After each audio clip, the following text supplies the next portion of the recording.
Hello everyone, welcome to study wings education. आज के lecture में हम पढ़ेंगे अपना नेक्स्ट इंडियन पॉलिटिकल थिंकर जो कि है जयप्रकाश नारायण। जयप्रकाश नारायण, उनका पॉलिटिकल थॉट और उनका कंट्रीब्यूशन हम डिटेल में पढ़ेंगे। So let's start. ये इस सीरीज का लेक्चर नंबर 57 है। अगर आपने प्रीवियस लेक्चर नहीं देखे तो आपसे रिक्वेस्ट है लेक्चर नंबर 1 से स्टार्ट करें और सीक्वेंस में लेक्चर नंबर 57 तक आए।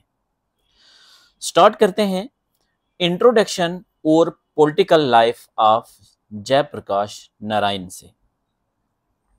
जयप्रकाश नारायण कब और कहां पैदा हुए थे? जयप्रकाश नारायण पैदा होते हैं 11 अक्टूबर 1902 को बिहार में। इनकी डेथ कब और कहां होती है? 8 अक्टूबर को 1979 कहां डेथ होती है? पटना में। 1902 में पैदा होते हैं और 1979 में इनकी डेथ होती है पटना में। What was the full name of Jayaprakash Narayan? तो इनका पूरा नाम था जयप्रकाश नारायण श्रीवास्तव। जयप्रकाश नारायण श्रीवास्तव। जयप्रकाश नारायण को हम जेपी के नाम से जानते हैं। Who is called as JP? Jayaprakash Narayan.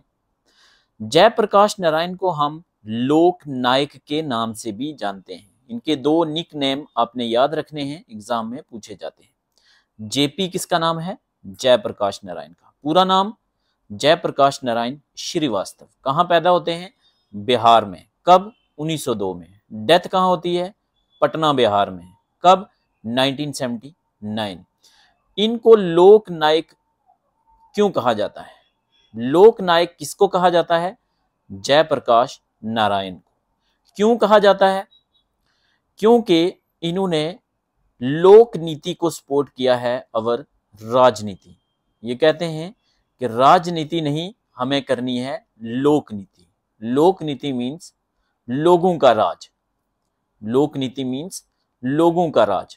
लोक नायक किसको कहा जाता है? जयप्रकाश नारायण को।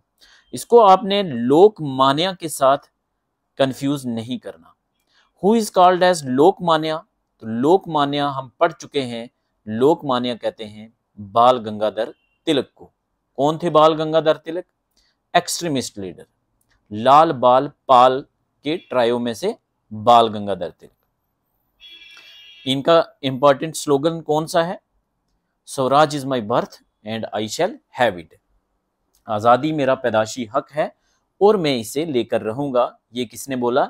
ये बोला था बीजी तिलक ने, बाल गंगाधर तिलक ने, जिनको कहा जाता है लोकमान्य।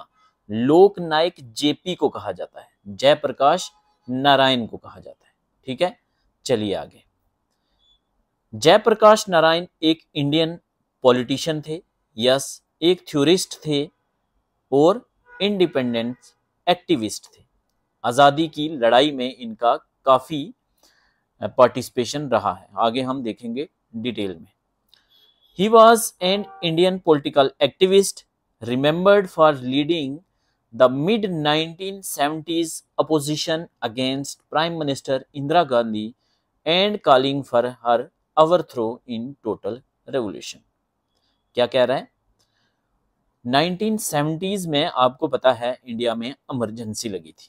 कब लगी थी? मिड 1970s, दैट इज 1975 से 1977। इमरजेंसी पीरियड कब से कब था? 1975 से 77। यहां एक छोटी सी मूवमेंट स्टार्ट हुई थी। आगे हम डिटेल में पढ़ेंगे। एक छोटी सी मूवमेंट थी, स्टूडेंट्स की एक मूवमेंट थी, और वो स्टूडेंट की मूवमेंट इतने बड़े लेवल पे चली गई थी कि उस मूवमेंट को लीड किया था जेपी ने, जयप्रकाश नारायण ने। तो उस मूवमेंट को नाम दिया था टोटल रेवोल्यूशन। तो इस मूवमेंट में इन्होंने डिमांड की थी इंदिरा गांधी को कि आप रिजाइन कीजिए, आप रिजाइन कीजिए। आगे हम डिटेल में बात करेंगे, यहां ज्यादा बात नहीं करेंगे। फिलहाल मिड 1970s में इन्होंने प्राइम मिनिस्टर इंदिरा गांधी की अपोजिशन की थी, उनको हटाने की मांग की थी। टोटल रेवोल्यूशन के नाम से इसको जानते हैं, आगे हम डिटेल में पढ़ेंगे।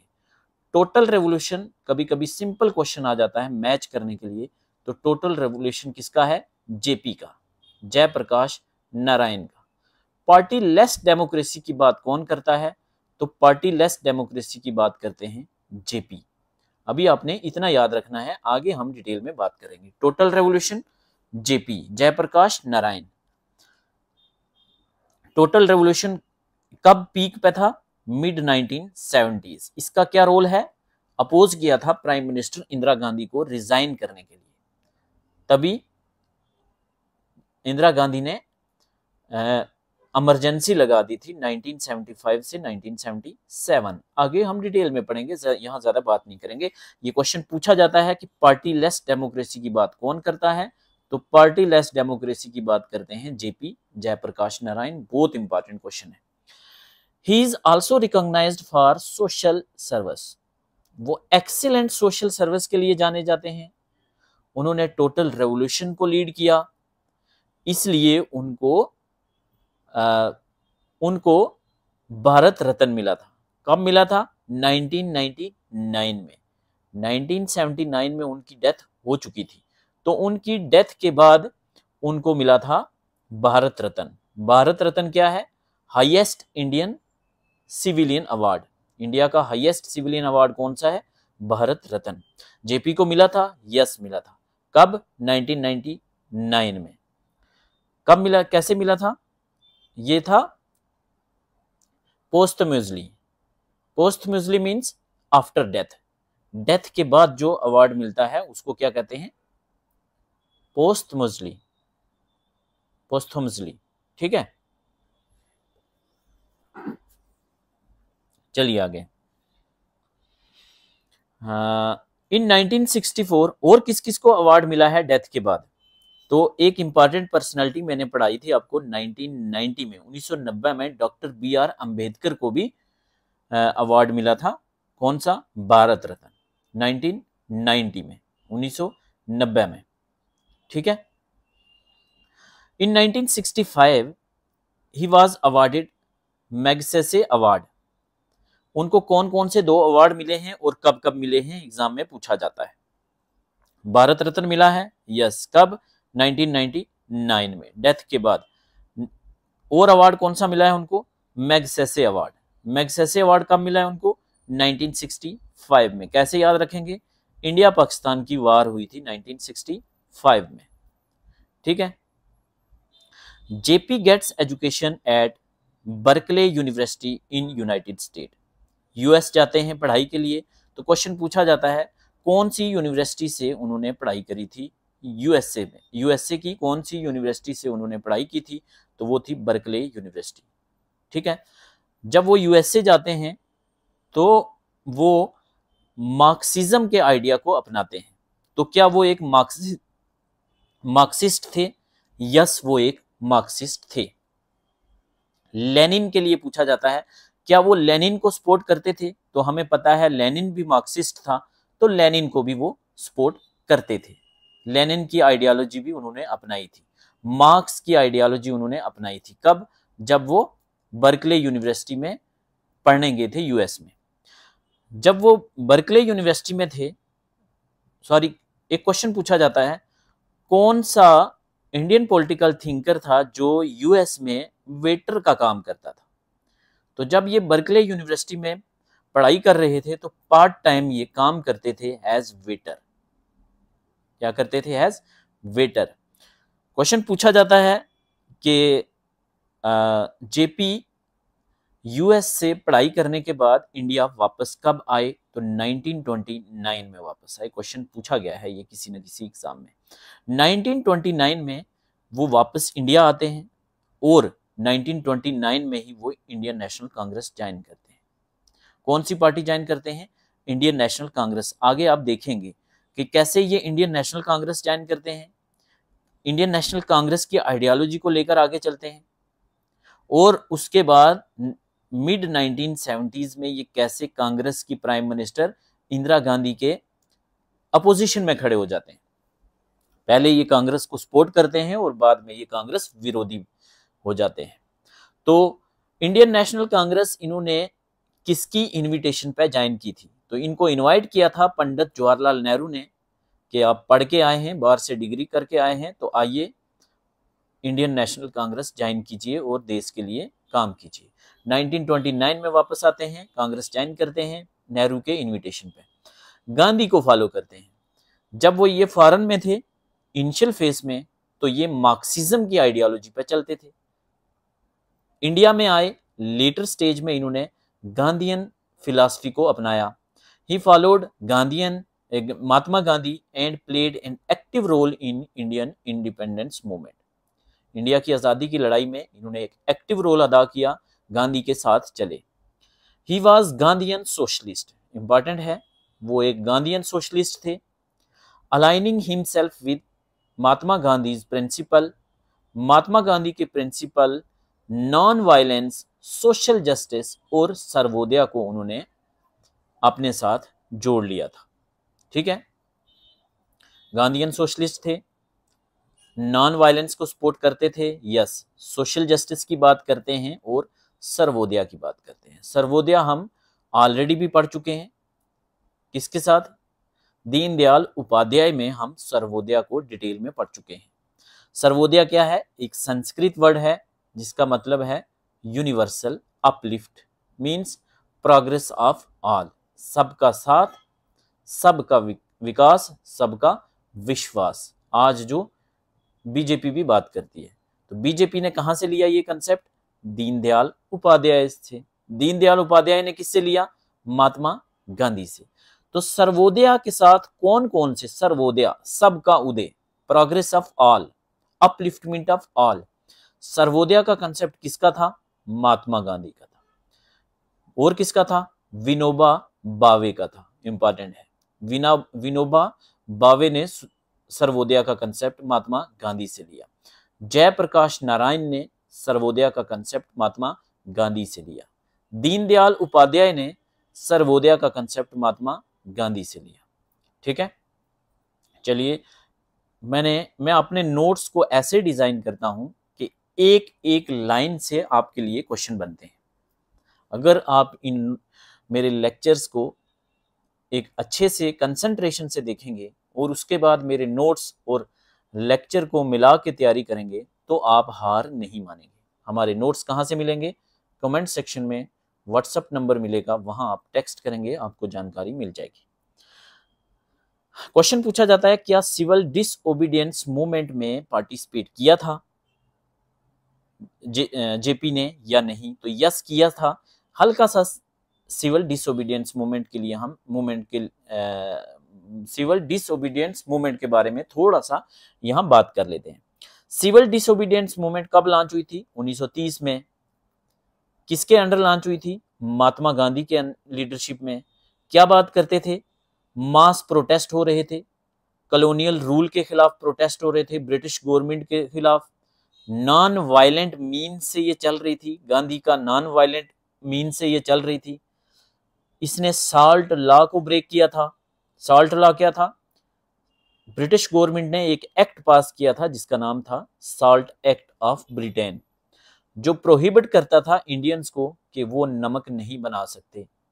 तो सिविल डिसओबीडियंस में महात्मा गांधी ने एक यात्रा स्टार्ट की अपने आश्रम से। अपने आश्रम से उन्होंने यात्रा स्टार्ट की, कहां तक? डंडी गांव, एक गांव था डंडी, तो वहां तक उन्होंने अपने आश्रम से, साबरमती आश्रम गुजरात में है, वहां से डंडी तक उन्होंने पैदल यात्रा की अपने सपोर्टर्स के साथ, और वहां जाके उन्होंने नमक बनाया और साल्ट लॉ को तोड़ा, बाइकाट किया ब्रिटिश गुड्स का, रिफ्यूज किया टैक्स पे करने के लिए। तो सिविल डिसोबीडियंस मूवमेंट क्या थी, पता चल गया आपको। 1930 में महात्मा गांधी लीड कर रहे हैं, बड़े लेवल पे प्रोटेस्ट हो रहे हैं कॉलोनियल रूल के खिलाफ, नॉन वायलेंट मीन से ये प्रोटेस्ट हो रहे हैं, साल्ट लॉ को ब्रेक किया जा रहा है, ब्रिटिश गुड्स का बाइकाट हो रहा है, टैक्स पे करने से मना किया जा रहा है। साल्ट लॉ जो नमक बनाने के लिए रोक लगाता है इंडियंस पे। फर्स्ट सिविल डिसोबीडियंस मूवमेंट कब से कब चली थी?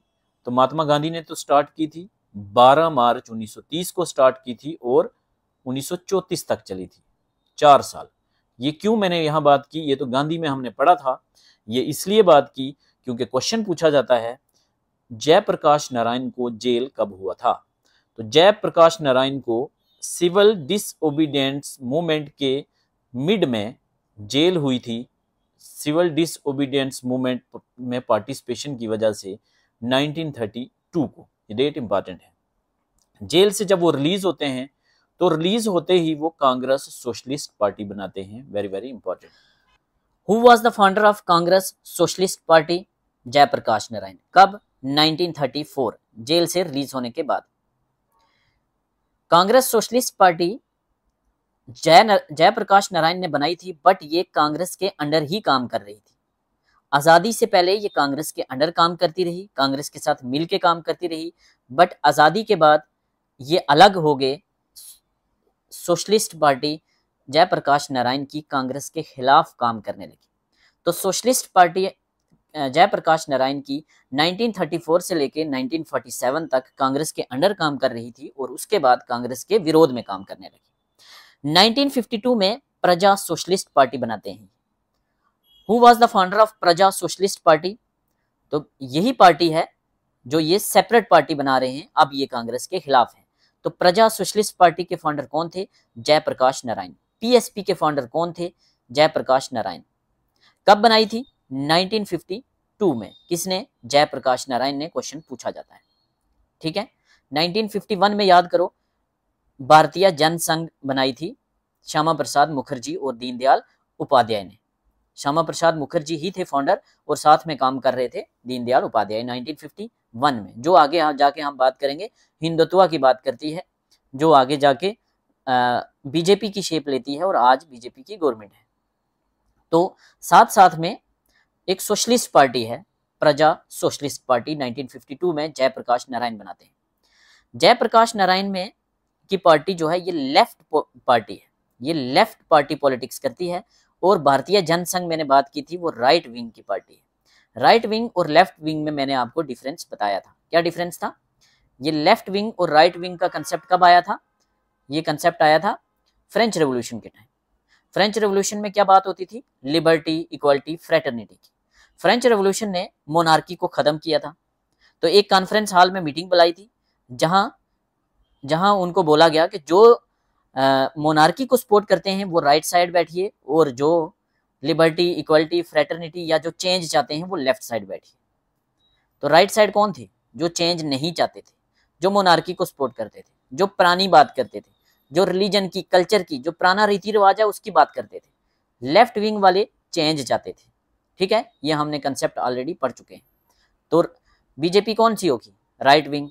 बीजीएस कौन सी होगी? Left wing. प्रजा सोशलिस्ट पार्टी क्या है? ये लेफ्ट विंग है। अगर आपसे पूछे कोई कांग्रेस क्या कौन सी पार्टी है, तो कांग्रेस को हम सेंटर्ड पार्टी कह सकते हैं। इसमें लेफ्ट विंग आइडियोलॉजी के लोग भी मिलते हैं हमें और राइट विंग वाले भी। प्रजा सोशलिस्ट पार्टी जयप्रकाश नारायण 1952।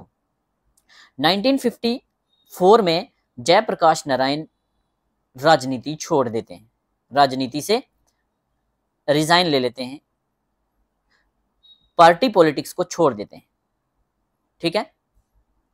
और कहते हैं मैं अब सिर्फ और सिर्फ काम करूंगा अपलिफ्टमेंट पे, मैं काम करूंगा सर्वोदय मूवमेंट पे, मैं काम करूंगा सर्वोदय पे। किसके साथ मिलके? सर्वोदय मूवमेंट स्टार्ट की थी विनोबा भावे ने। गांधी की फिलॉसफी थी सर्वोदय, अपलिफ्टमेंट ऑफ ऑल। एक मूवमेंट स्टार्ट होती है, पूछा जाता है सर्वोदय मूवमेंट के फाउंडर कौन थे? तो विनोबा भावे थे। तो इन्होंने विनोबा भावे के साथ मिलके अब सोशल सर्विस का रास्ता अपना लिया, राजनीति छोड़ दी। आगे हम देखेंगे इमरजेंसी के टाइम कैसे फिर से वो राजनीति में उनकी एंट्री होती है, बट 1954 में उन्होंने पार्टी पॉलिटिक्स छोड़ दी, ठीक है। क्वेश्चन आ सकता है कब पार्टी पॉलिटिक्स उन्होंने छोड़ी? 1954 में। क्यों? उन्होंने बोला मैं सर्वोदय पे काम करूंगा, मैं सोशल सर्विस करूंगा। सर्वोदय मूवमेंट किसने लॉन्च की? विनोबा भावे ने। ये किसकी आइडियोलॉजी पे बेस्ड थी? गांधी की फिलॉसफी पे बेस्ड थी। यहाँ एक कोट इंपॉर्टेंट बनता है जेपी का, जयप्रकाश नारायण का, true politics about promotion of human happiness.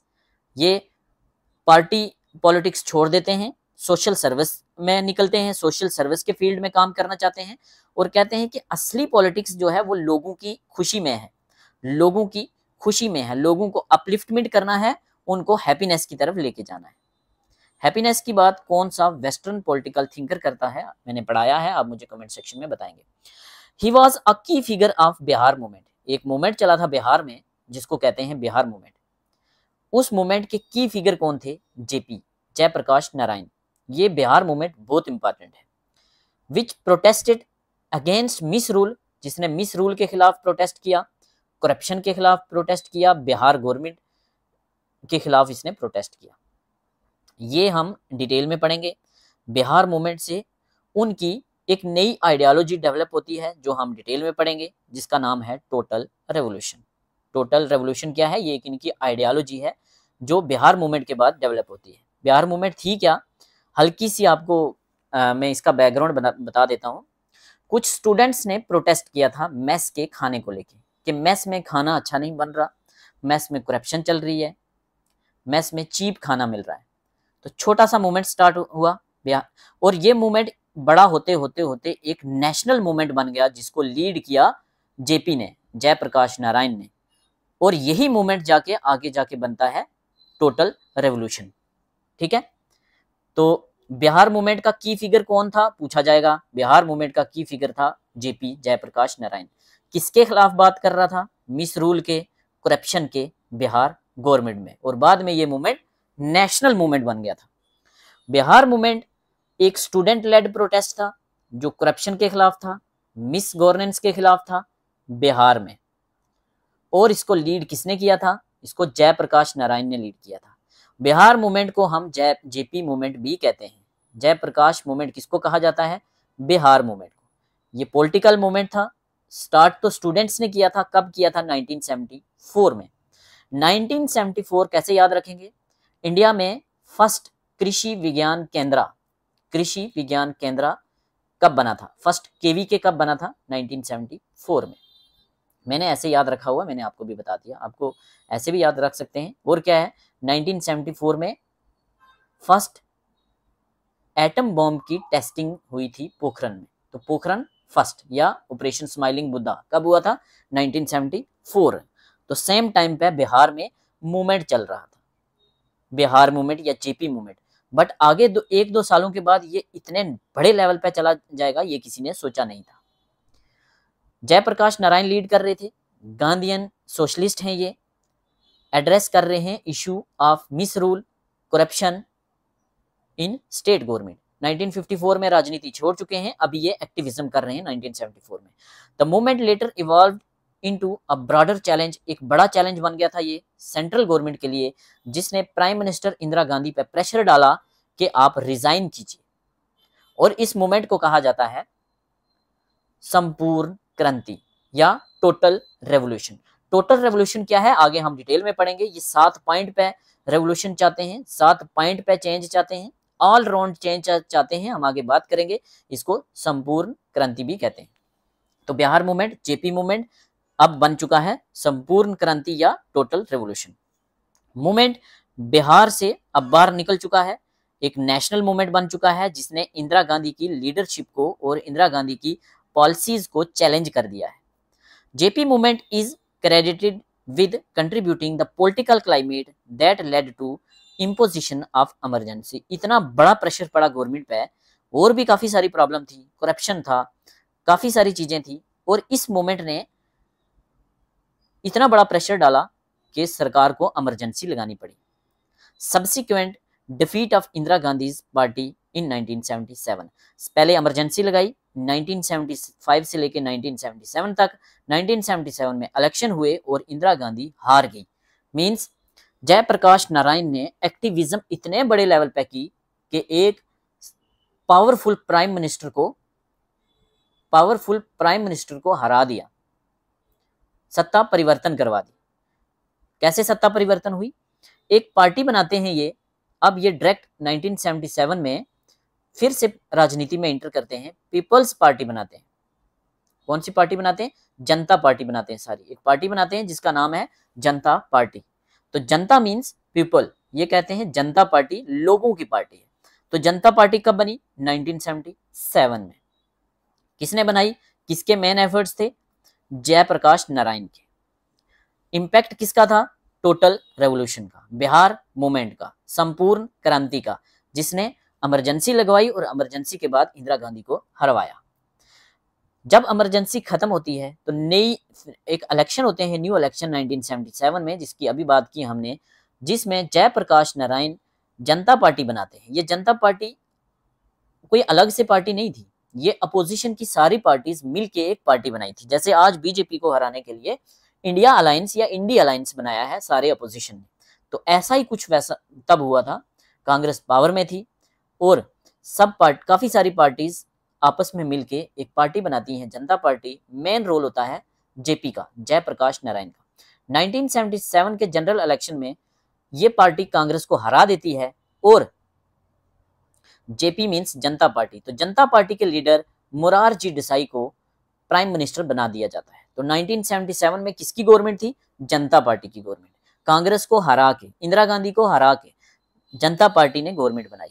अब आपके माइंड में आता होगा कि अगर इतना बड़ा रोल था जयप्रकाश नारायण का, तो प्राइम मिनिस्टर मोरारजी देसाई क्यों बने?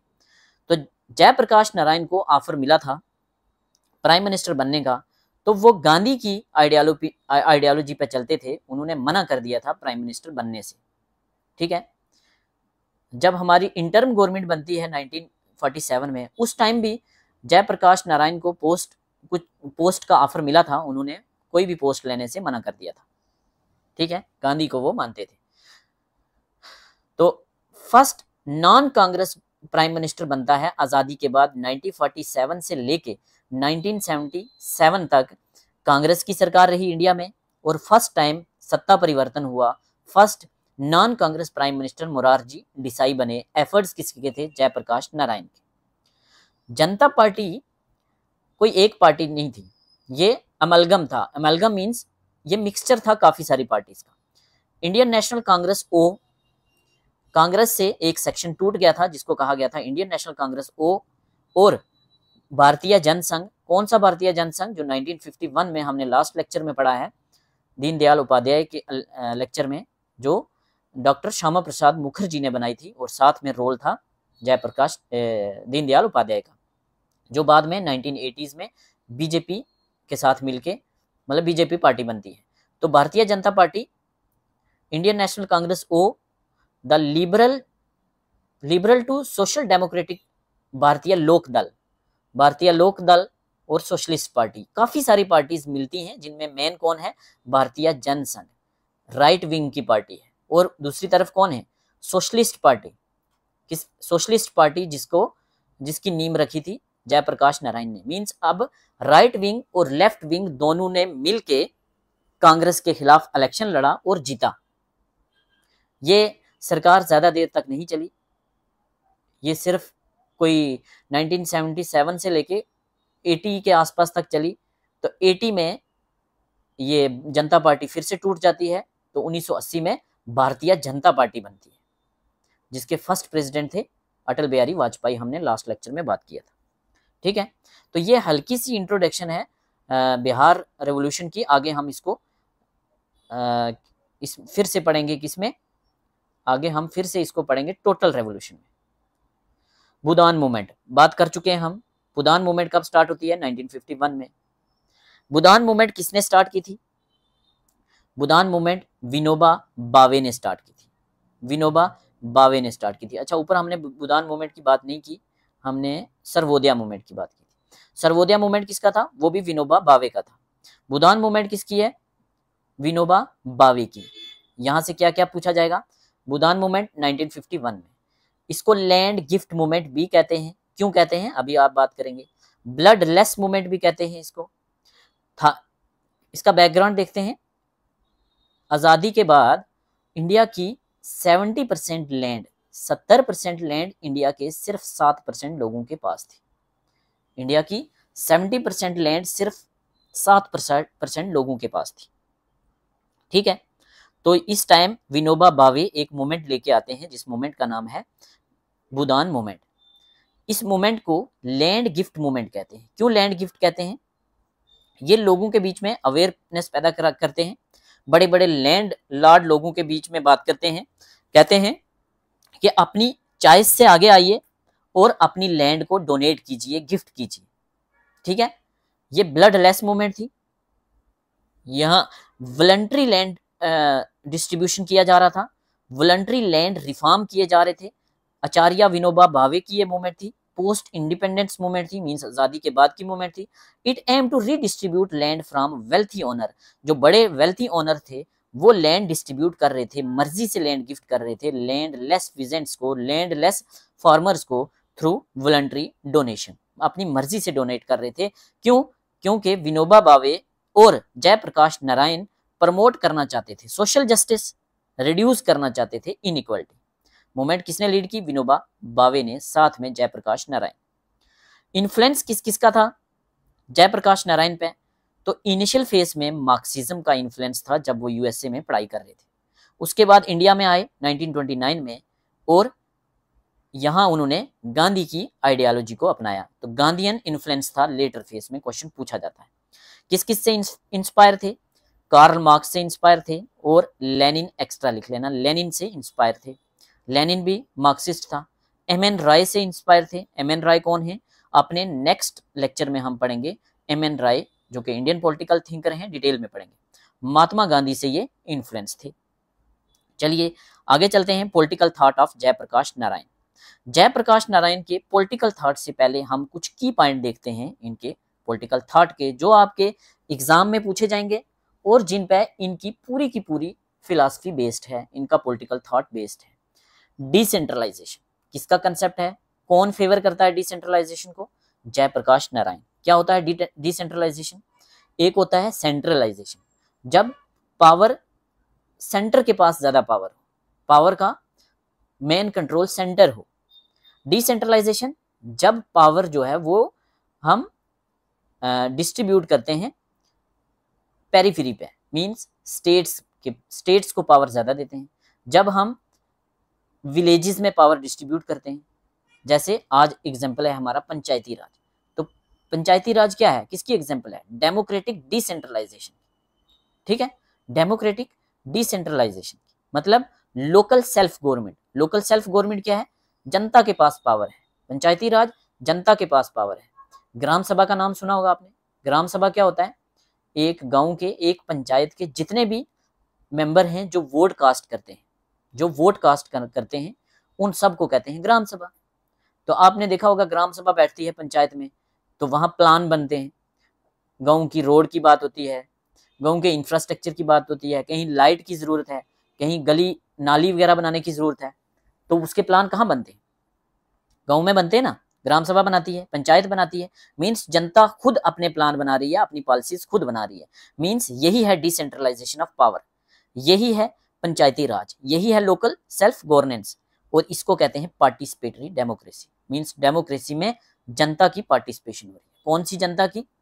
तब बात होती थी जो भी 21 साल से ऊपर लोग हैं वो सारे पार्टिसिपेट करते थे। क्यों? क्योंकि वोटिंग एज 21 साल हुआ करती थी। बाद में वोटिंग एज कम करके 18 ईयर कर दी थी।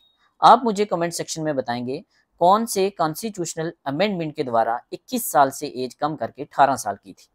ठीक है, ये आप मुझे कमेंट सेक्शन में बताएंगे, ये एग्जाम में पूछा जाता है। तो decentralisation, participatory democracy, Panchayati Raj, local self governance, मतलब क्या है इनका? मतलब इनका है पीपल्स पावर, लोगों के हाथ में है पावर। मींस लोकनीति, नॉट राजनीति, तभी इनको हम कहते हैं Lok Nayak. Social ownership and economic justice. Social ownership means जब मींस ऑफ प्रोडक्शन सोसाइटी के पास हो। सोशल ओनरशिप का कंसेप्ट कहां से आया हुआ? सोशलिज्म से, क्योंकि ये मार्क्सिस्ट फिलॉसफी को मानते थे। तो सोशल ओनरशिप की बात करते हैं। सोशल ओनरशिप से क्या होगा? इकोनॉमिक जस्टिस होगा। प्राइवेट प्रॉपर्टी को के खिलाफ हैं ये। एबॉलिशन ऑफ प्राइवेट ओनरशिप की बात करते हैं। जो सोशल ओनरशिप की बात करेगा वो प्राइवेट प्रॉपर्टी के खिलाफ होगा। Abolition of private ownership. Cooperative agriculture की बात करते हैं, very very important. Cooperative agriculture क्या है? जहां हम कोऑपरेटिव बना के काम करते हैं एग्रीकल्चर में। Cooperative means let us suppose आपका एक गांव है, वहां 20 घर हैं। 20 घर में हर किसी के पास 2 गायें हैं, किसी के पास 3 गायें हैं, किसी के पास 5 गायें हैं। तो वो एक कोऑपरेटिव बना के अपनी इनकम जनरेट करना चाहते हैं, ताकि मिडल मैन, होता क्या है मोस्टली गाँव में कि एक मिडल मैन जाता है, वो घर घर जाता है, दूध उनका कलेक्ट करता है और सस्ते प्राइस में दूध लेता है, आगे जाके शहर में बेचता है वो महंगे प्राइस में। कोऑपरेटिव की एग्जांपल बता रहा हूं मैं इजी वे में, ठीक है। आपका गांव है, ये आपका गांव है, इसमें 20 गायें, लेट अस सपोज 20 घरों में हर किसी के पास गाय भैंसे हैं, तो किसी के घर में 2 लीटर दूध है, किसी के घर में 3 लीटर है, तो वो डिसाइड करते हैं कि हम एक कोऑपरेटिव सोसाइटी बनाएंगे। कोऑपरेटिव सोसाइटी में क्या करेंगे वो, कोऑपरेटिव सोसाइटी में सपोज करो एक जगह, वो एक जगह सेलेक्ट करते हैं, कोई एक बिल्डिंग है कॉमन, किसी की बिल्डिंग ले लेते हैं, कोई एक पर्सन उनमें से अपनी बिल्डिंग दे देता है, वहां वो मशीन लगा लेते हैं। कौन सी मशीन, चिलिंग मशीन, मीन्स सारे लोग दूध यहाँ इकट्ठा करके देंगे, उसका रिकॉर्ड रहेगा।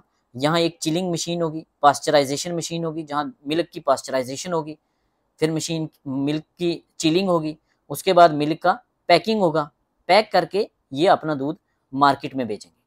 कुछ लोगों की ड्यूटी होगी मिल्क कलेक्ट करके यहाँ ला रहे हैं, कुछ लोगों की ड्यूटी होगी मिल्क की पैकिंग कर रहे हैं, कुछ लोगों की ड्यूटी होगी वो चिलिंग कर रहे हैं, कुछ लोगों की ड्यूटी होगी वो आगे गाड़ी में मिल्क को लोड कर रहे हैं, और कुछ की ड्यूटी होगी वो जाके मार्केट में दूध बेच के आ रहे हैं।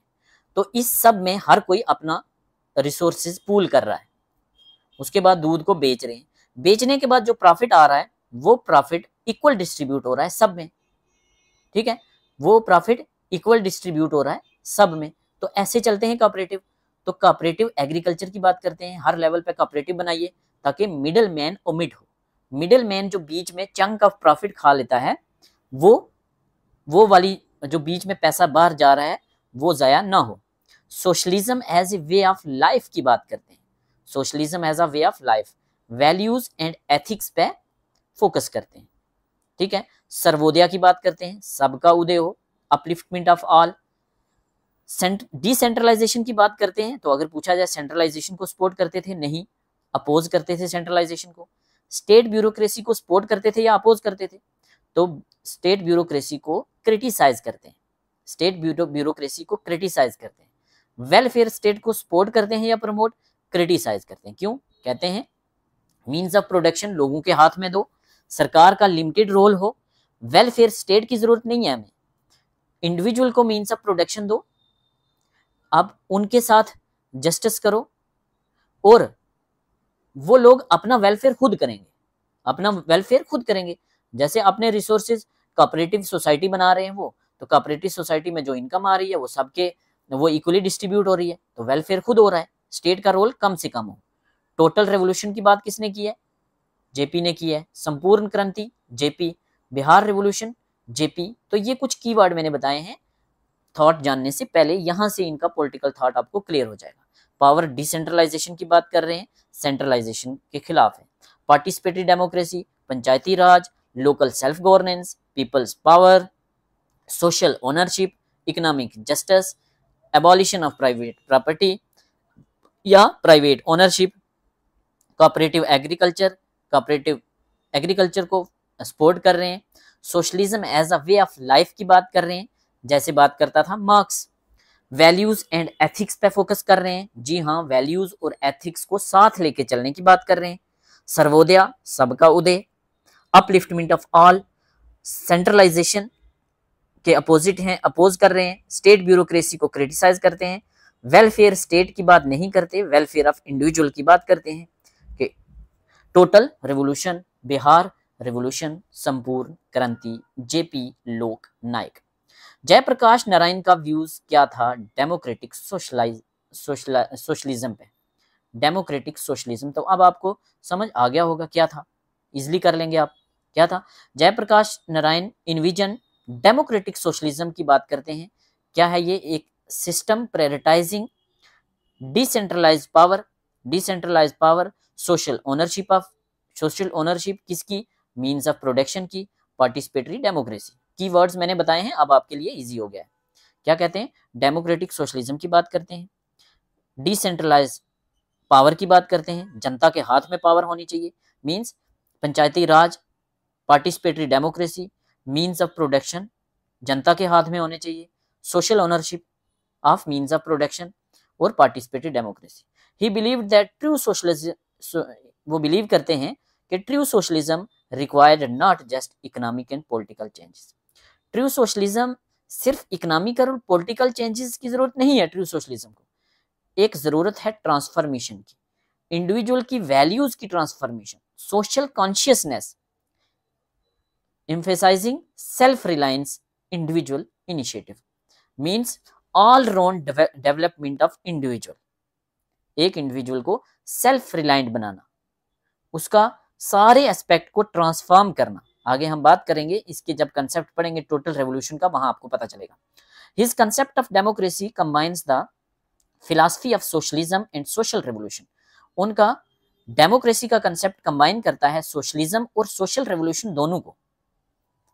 And advocate a democratic form of socialism, ऐसा democratic form that is in consonance with Indian culture. Democratic system जो इंडियन कल्चर को साथ लेके चले, इंडियन वैल्यूज को साथ लेके चले, एथिक्स को साथ लेके चले। एथिक्स मीन्स ऑफ प्रोडक्शन, ठीक है। देयरफॉर उन्होंने क्या बात की, उन्होंने some programmes from platform of Congress, उन्होंने कांग्रेस की प्लेटफॉर्म से कुछ प्रोग्राम्स की बात की थी। वो प्रोग्राम्स जो भी होंगे उनके कुछ ऑब्जेक्टिव्स बताए थे। क्या ऑब्जेक्टिव्स थे कि transfer of power to the masses, लोगों के हाथ में पावर दो। Economic development of countries must be controlled and plan by state, by means of production लोगों के हाथ में हो, ठीक है। इकोनॉमिक डेवलपमेंट कंट्री की हो और स्टेट उसको प्लान करे, कंट्रोल करे, ठीक है।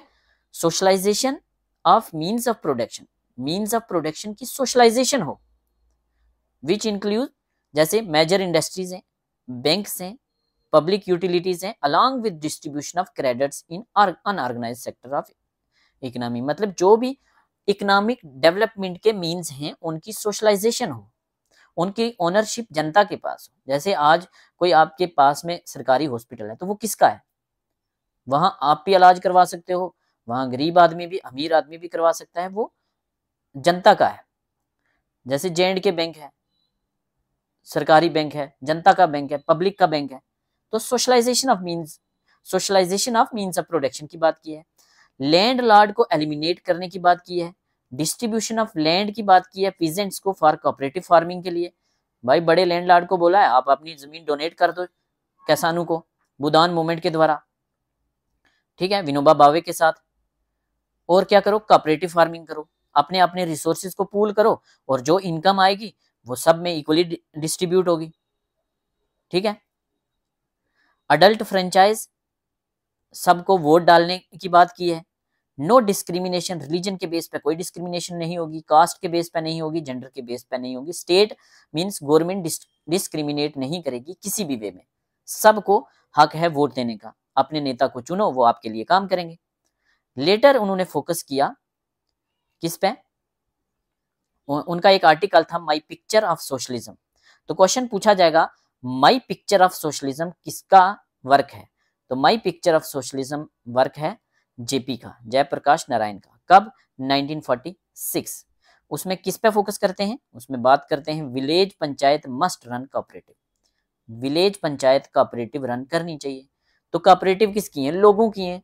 लोग अपने रिसोर्सेज को पूल कर रहे हैं, वहां से प्रॉफिट जनरेट कर रहे हैं और प्रॉफिट लोगों में डिस्ट्रीब्यूट हो रहा है। क्या गवर्नमेंट का कंट्रोल है, हाँ लिमिटेड कंट्रोल है।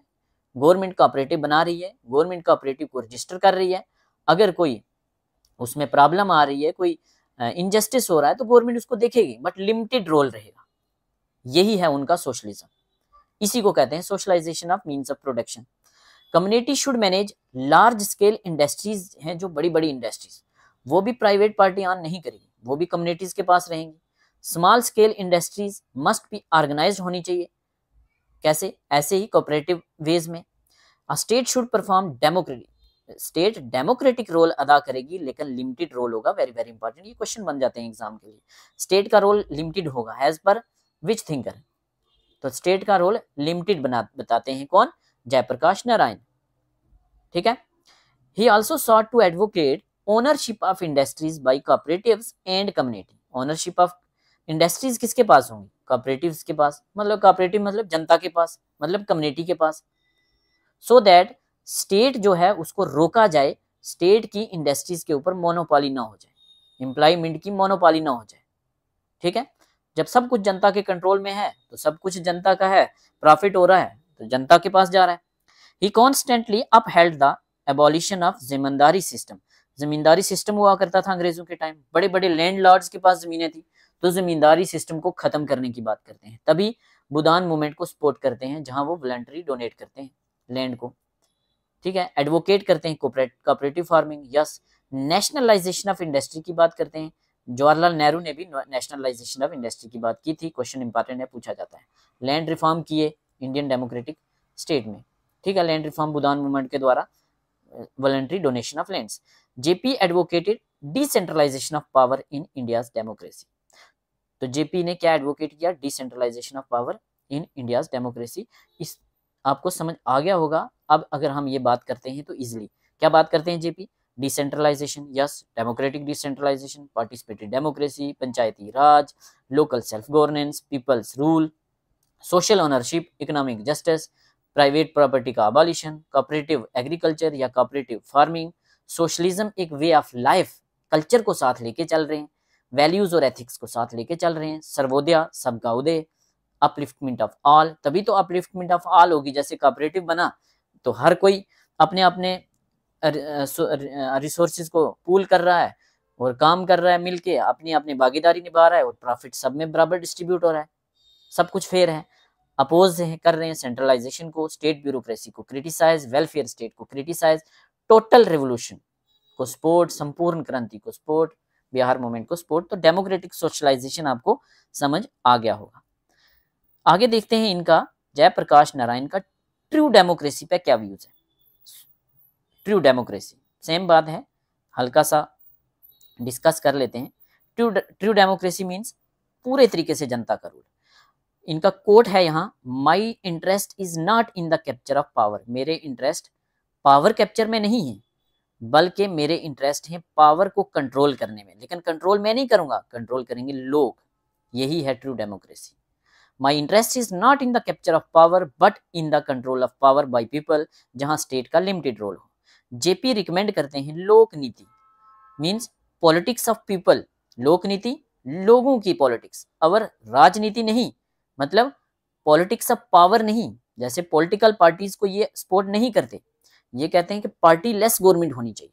जब एक पॉलिटिकल पार्टीज की गवर्नमेंट होगी तो वहां पॉलिटिकल पार्टीज लोगों के बीच में डिवीजन क्रिएट करेंगे, इसलिए पार्टी लेस डेमोक्रेसी की बात करते हैं। जैसे आपने देखा पंचायती राज में, आपके गांव का एक सरपंच जब उसके इलेक्शन होते हैं तो वहां वो किसी पार्टी से नहीं होता, मोस्टली कोई भी इंसान खड़ा हो जाएगा, उसको वोट देंगे, वो सरपंच बनेगा। सरपंच के साथ कुछ पंच बनेंगे, वहां पार्टी सिस्टम नहीं है। तभी ये पार्टी लेस को सपोर्ट करते हैं, मींस पंचायती राज को सपोर्ट करते हैं। और वहां क्या है, ग्राम सभा में सारे लोग एक जगह बैठ रहे हैं और वो डिस्कस कर रहे हैं प्लान और एंड पॉलिसीज पे, ठीक है। तो वो पार्टी लेस गवर्नमेंट कुछ ऐसी ही होती है। मोस्टली इंडिया में पंचायती राज में छोटे लेवल पे पार्टी लेस ही चलता है, बट वहां भी आजकल पार्टीज को घुसा रहे हैं। तो जेपी ने रिकमेंड किया लोक नीति, मीन्स पॉलिटिक्स ऑफ पीपल, और राजनीति पॉलिटिक्स ऑफ पावर नहीं। लोक शक्ति पावर ऑफ पीपल होनी चाहिए, राज शक्ति नहीं, पावर ऑफ स्टेट नहीं। तो राज शक्ति को सपोर्ट किया नहीं किया, लोक शक्ति को, यस, लोक शक्ति और लोक नीति को सपोर्ट करते हैं, राज शक्ति और राजनीति और राज शक्ति को सपोर्ट नहीं करते, इसलिए इनको लोक नायक कहते हैं। JP only model of true democracy will secure this spirit of cooperation and goal of social justice. JP कहते हैं कि सिर्फ ट्रू डेमोक्रेसी का जो मॉडल है वही सिक्योर करेगा किसको? स्पिरिट ऑफ कॉपरेशन को और गोल ऑफ सोशल जस्टिस को। Political structure in true democracy will comprise a network of 3 structure.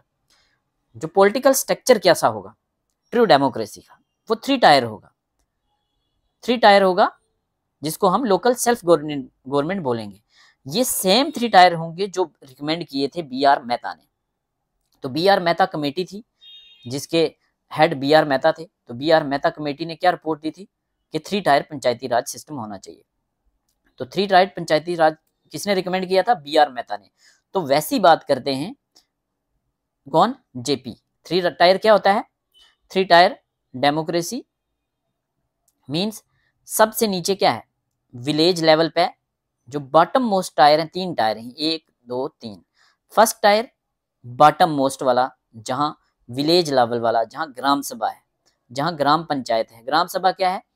सारे लोग, एक गांव के सब लोग जो 18 सालों से ऊपर हैं, 18 ईयर से ऊपर हैं, जो वोट डालने के काबिल हैं, तो उन सारे मेंबर्स के ग्रुप को कहते हैं ग्राम सभा। तो यही होती है ग्राम पंचायत। तो विलेज लेवल पे क्या होता है? ग्राम पंचायत। इसके हेड कौन होते हैं? सरपंच। तो ग्राम पंचायत में पंचायत डिवाइड होती है कुछ सेक्शंस में, जिसको कहते हैं हम वार्ड, वार्ड्स। तो वार्ड्स का हेड कौन होता है? पंच या मेंबर। तो पंचायत का हेड सरपंच। तो विलेज लेवल पे होगा, ब्लॉक लेवल पे और डिस्ट्रिक्ट लेवल पे। ब्लॉक लेवल पे पंचायत समिति होती है। क्वेश्चन पूछा जाता है ग्राम लेवल पे क्या होता है? ग्राम पंचायत। ब्लॉक पंचायत समिति किस लेवल पे होती है? ब्लॉक लेवल पे। यहाँ भी दो हेड होते हैं, यहाँ तो एक ही हेड है। यहाँ जो इलेक्टेड हेड है, सॉरी, वो सरपंच है। इलेक्टेड हेड कौन है? सरपंच। तो जो जनता ने इलेक्ट किया है, जो गवर्नमेंट की तरफ से होगा वो कौन होता है? जीआरएस होता है। गवर्नमेंट की तरफ से कौन है? जीआरएस, ग्राम सेवक। ग्राम सेवक एग्जाम पास करके गया है। सरपंच जनता ने इलेक्ट किया है। ऐसे ब्लॉक लेवल पे एक सरकार की तरफ से होता है हेड, जिसको बीडीओ कहते हैं, ब्लॉक डेवलपमेंट ऑफिसर। तो जो जनता की तरफ से होता है वो कौन होता है? वो होता है बीडीसी, बीडीसी। ठीक है, बीडीसी, ब्लॉक डेवलपमेंट काउंसलर। ठीक है, बीडीसी होता है जो इलेक्शन से जीत के आता है। अभी लास्ट टाइम पंचायती इलेक्शन हुए थे 2019 में, तो आपको पता है 19-20 में बीडीसी बने थे। तो डिस्ट्रिक्ट लेवल पे कौन होता है? डिस्ट्रिक्ट लेवल पे होती है जिला परिषद। जिला परिषद का हेड कौन होता है? एक तो होता है डिप्टी कमिश्नर, जो एग्जाम से गया है, आईएएस से गया है। बीडीओ केएएस से गया है।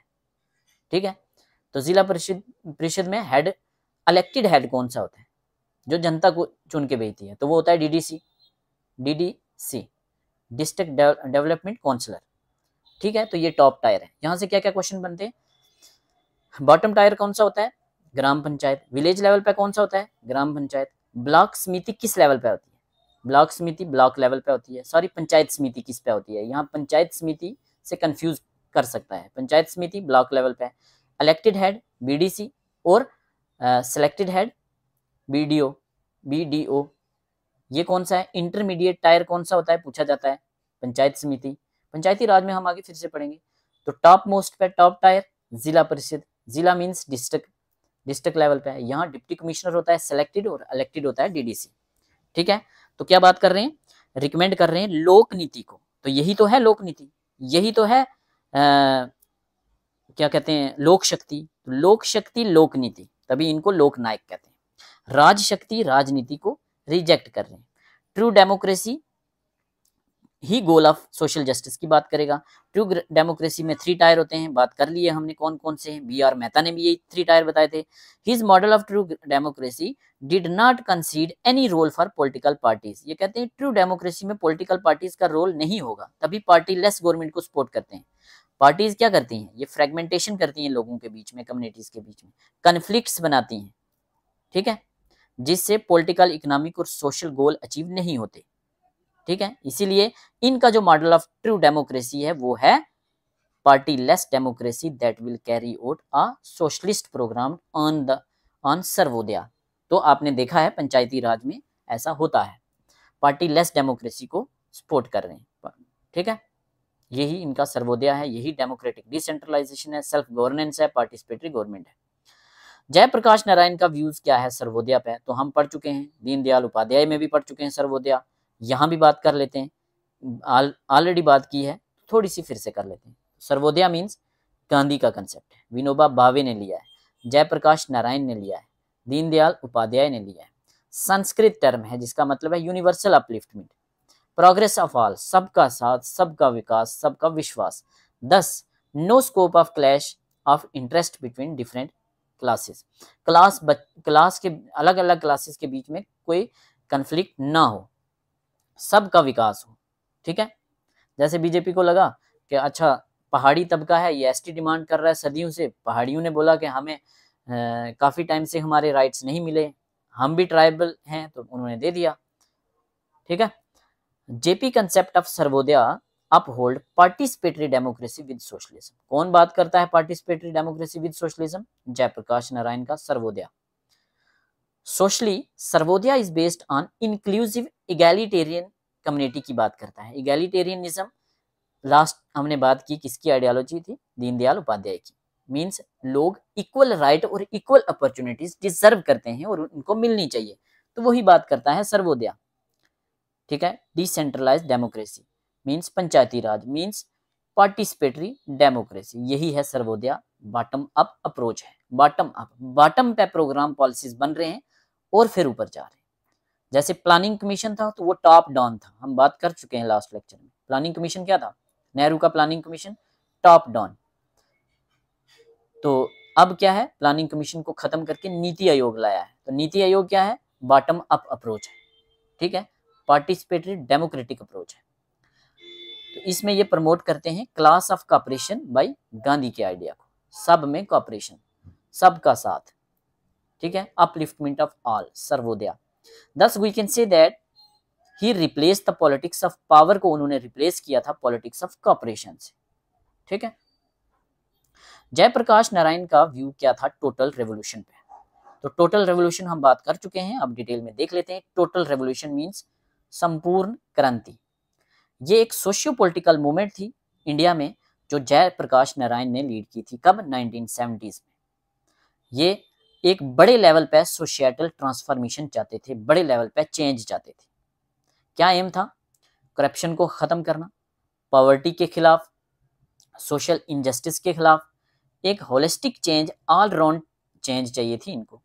संपूर्ण क्रांति या total revolution to bring fundamental changes in the electoral system में चेंज लाना चाहते थे, ताकि हर कोई पार्टिसिपेट करे और हर किसी को वोट देने का हक हो, अपना नेता चुनने का हक हो, और वो उनके द्वारा चुने हुए रिप्रेजेंटेटिव उनके लिए काम करें।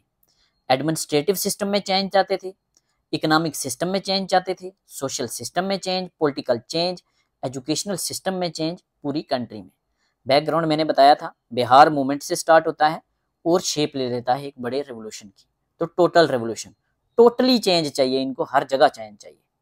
कहाँ कहाँ चाहिए आगे बात करेंगे। कंसेप्ट ऑफ टोटल रेवोल्यूशन सबसे पहले किसने दिया, जेपी ने नहीं दिया, विनोबा भावे ने दिया, याद रखना। बिहार रेवोल्यूशन की बात हो रही है, बिहार रेवोल्यूशन को टोटल रेवोल्यूशन में बदला जा रहा है, बट टोटल रेवोल्यूशन अलग से एक आइडियोलॉजी है जो विनोबा भावे ने दी थी। ठीक है, JP encompasses in it the basic elements of socio-economic and political aspect that will make India a true democracy। वो ऑल राउंड लेवल पे चेंज लाना चाहते हैं जो इंडिया में ट्रू लेवल की डेमोक्रेसी लेके आए, जहां फेडरल पार्टिसिपेशन की बात हो, equitable and prosperous nation in the world. मतलब ऑल राउंड डेवलपमेंट कैसे, आपको अभी पता चलेगा नीचे। ये बात करता है 7 रेवोल्यूशन की। टोटल रेवोल्यूशन 7 लेवल पे रेवोल्यूशन की बात करता है। कैसे याद रखेंगे, सीप सिक, मतलब ऐसे याद कर लो आप, सी पी सिक, सीप सिक, SEEP सीप, SIC सिक। या इसको पूछ रहे हैं, जेपी को गवर्नमेंट पूछ रही है भाई आपको क्या चाहिए, तो जेपी क्या कह रहे हैं, सी देखो, पी सिक माइंडेड गवर्नमेंट देखो, पी मतलब पार्टिसिपेटरी गवर्नमेंट। ठीक है, कैसे याद रखेंगे, सीप, एस से सोशल रेवोल्यूशन, ई से एजुकेशनल रेवोल्यूशन, फिर ई से इकोनॉमिक रेवोल्यूशन, फिर पी से पॉलिटिकल रेवोल्यूशन, फिर एस से स्पिरिचुअल रेवोल्यूशन, फिर आई से आइडियोलॉजिकल एंड इंटेलेक्चुअल रेवोल्यूशन, फिर सी से कल्चरल रेवोल्यूशन। तो 7 पिलर्स पे, 7 स्टेजेस पे रेवोल्यूशन की बात करता है टोटल रेवोल्यूशन, हर चीज में रेवोल्यूशन। ठीक है, सीप सिक, social revolution, economic revolution, educational revolution, political revolution, spiritual revolution, ideological और इंटेलेक्चुअल रेवोल्यूशन, कल्चरल रेवोल्यूशन लाने की बात करते हैं जेपी थ्रू टोटल रेवोल्यूशन या संपूर्ण क्रांति। His concept of total revolution seek to bring development and empowering weaker and disadvantaged section of society, जैसे peasant हैं, workers हैं। Empowerment की बात करते हैं, weaker section of society की, all round development किस लेवल पे, 7 लेवल पे, social revolution, educational, economic, political, spiritual, educational, intellectual और कल्चरल। हिज डॉक्ट्राइन ऑफ दस इससे क्या होगा, इससे इंडिया की डेमोक्रेसी स्ट्रेंथन होगी, दस strengthening Indian democracy. His doctrine, doctrine मतलब प्रिंसिपल या ideology, doctrine of total revolution not only reconstruct the social and economic order को ही नहीं रिस्ट्रक्ट करेंगे, रिकंस्ट्रक्ट करेंगे, क्या करेंगे, ये करेंगे मॉरल और स्पिरिचुअल रीबर्थ देंगे इंडियन पीपल को। मॉरल की बात तो हो रही है, मींस 7 लेवल पे all round development of each and every individual of India. ठीक है, समझ आ गया होगा। आगे बात करते हैं major work of Jayaprakash Narayan के कुछ important work. My picture of socialism किसका वर्क है, जेपी का, कब, 1946, ये कुछ उसका एक आर्टिकल है। नेशन बिल्डिंग इन इंडिया किसका वर्क है, जयप्रकाश नारायण का। प्रिजन डायरी किसका वर्क है, जयप्रकाश नारायण का। India struggle for freedom, political, social और इकोनॉमिक किसका वर्क है, जयप्रकाश नारायण का। और टुवर्ड्स टोटल रेवोल्यूशन इनकी बुक है। टोटल रेवोल्यूशन की बात कहाँ की है इन्होंने, तो टुवर्ड्स टोटल रेवोल्यूशन। इनके 5 वर्क याद रखने हैं, माई picture of socialism, nation building in India, prison diary very important, India struggle for freedom, political, social and economic, towards total revolution. तो क्विकली रिवाइज कर लेते हैं कुछ इंपॉर्टेंट कंसेप्ट। किस किस का इन्फ्लुएंस था, मार्क्सिज्म का इनिशियल फेज पे, इनिशियल फेज पे किसका इन्फ्लुएंस था पूछा जाता है, मार्क्सिज्म का। लेटर फेज में Gandhian, Karl Marx, M N. Roy, Mahatma Gandhi और Lenin. Major contribution, quit India movement 1942, quit India movement कब लड़ी गई थी, 1942 में। कौन थे मेन लीडर, गांधी। तो क्विट इंडिया मूवमेंट में बड़े लीडर सारे अरेस्ट हो गए थे, ठीक है। और उस टाइम क्विट इंडिया मूवमेंट को लीड किया था जेपी ने। जेपी एक बड़े लीडर निकल के सामने आए थे क्विट इंडिया मूवमेंट में, जब हमारे बड़े लीडर अरेस्ट हो गए थे। Prominent leader during the movement arrested and became symbol of resistance. Sarvodaya movement, non violent social upliftment, Vinoba Bhave के साथ बात कर चुके हैं। टोटल रेवोल्यूशन, संपूर्ण क्रांति। कॉइन, संपूर्ण क्रांति कब कायम किया, 1974। टोटल रेवोल्यूशन 1974, जो कि बिहार मूवमेंट से निकल के आया।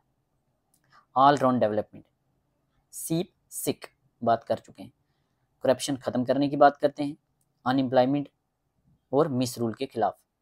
इमरजेंसी कब से कब लगी, 1977, 5 से 77। मैसिव एंटी इमरजेंसी प्रोटेस्ट होता है इंदिरा गांधी के रिजीम के टाइम। जनता पार्टी को यूनाइट करते हैं, काफ़ी सारी अपोजिशन को यूनाइट करते हैं अंडर जनता पार्टी। डेमोक्रेसी को रिस्टोर करते हैं और डेमोक्रेटिक सोशलिज्म इनकी आइडियोलॉजी है। टोटल रेवोल्यूशन की बात करते हैं। रोल ड्यूरिंग इमरजेंसी में क्या इनका रोल था, अपोजिशन को इन्होंने इकट्ठा किया था। पोस्ट इंडिपेंडेंस इनका क्या स्टैंड था, against party politics. Party politics को छोड़ के अपलिफ्टमेंट या सोशल सर्विस के कामों में लग जाते हैं और बाद में एंट्री होती है इनकी फिर से राजनीति में 1977 में, ठीक है। कोई पोस्ट नहीं लेते। Bihar movement, Sarvodaya, democratic socialisation very important. Social justice without violence and dictatorship. Democratic socialism क्या है इनका, सोशल जस्टिस मिले सबको, वायलेंस ना हो और डिक्टेटरशिप ना हो। Party less democracy very very important. Reject party politics, favoured governance by capable individuals. Decentralisation, yes, empowerment at grass root level, ग्रास swaraj model. Moral politics, politics based on ethical and spiritual values, very very important question बनेगा, ठीक है।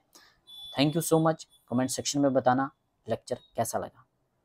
अगर आप हमारे notes avail करना चाहते हैं, हमारे नोट्स अवेल करने के लिए हमें व्हाट्सअप नंबर पे कांटेक्ट करें। व्हाट्सअप हमारा डिस्क्रिप्शन में मेंशन है। अपने next lecture that is lecture number 58 में हम करेंगे MCQs जयप्रकाश नारायण के, और उसके बाद हमारा नेक्स्ट दैट इज 59 लेक्चर होगा M.N. रॉय के ऊपर, ठीक है। हमारे इंडियन पॉलिटिकल थिंकर जल्दी ख़त्म होने वाले हैं। उसके बाद हमारे कुछ 3-4 वेस्टर्न थिंकर बचे हैं, वो ख़त्म करने के बाद हम अपना नेक्स्ट यूनिट स्टार्ट करेंगे। Thank you so much.